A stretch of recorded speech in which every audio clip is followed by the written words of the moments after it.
Az MSB-met fennállása óta azon dolgozik, hogy korszerű és megbízható méréstechnikai megoldásokkal támogassa az egészségügyi szakembereket és csökkentse az ellátórendszer terheit. A CES Analyzer a jól ismert CPNS-es rendszerünk továbbfejlesztett, mesterséges intelligencia alapú verziója, amely egyszerre támogatja a kardiovaszkuláris vizsgálatokat, a Ewing teszteket és a szenzoros idegi neuropátia meghatározását.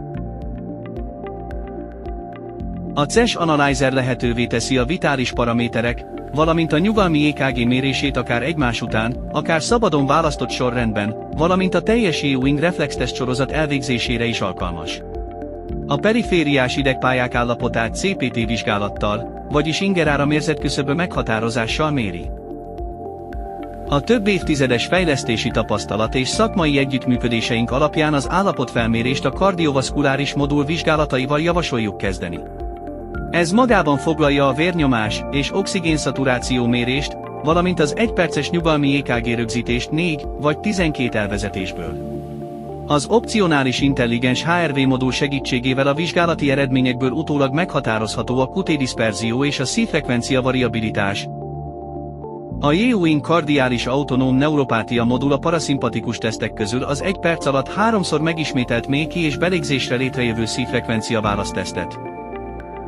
A Valsalva manővert, mely erőltetett fújással idéz elő szívfrekvencia változást, illetve a fekvésből felállásra bekövetkező szívfrekvencia változás tesztet tartalmazza. A modul segítségével a szimpatikus idegrendszer működése is hatékonyan vizsgálható. Az ortosztéikus vérnyomás választeszt kombinálható a szívfrekvencia változás mérésével. A kézizomszorítás teszt további információt ad a vegetatív idegrendszer állapotáról. A szenzoros neuropátia, amely diabéteszben, vese elégtelenségben és más betegségekben is kialakulhat, általában a végtagokon mutatkozik meg először. A vizsgált végtag idegi károsodását fájdalommentes ingeráram segítségével határozzuk meg, miközben a szoftverben kiválasztjuk a vizsgálni kívánt ideget. Az ingeráram erősségét fokozatosan növeljük, amíg a páciens bizsergőérzést nem tapasztal, majd az érzet megszűnéséig csökkentjük a feszültséget. A pontos eredmények érdekében 3 különböző frekvencián, 3 ROS-típus vizsgálata történik.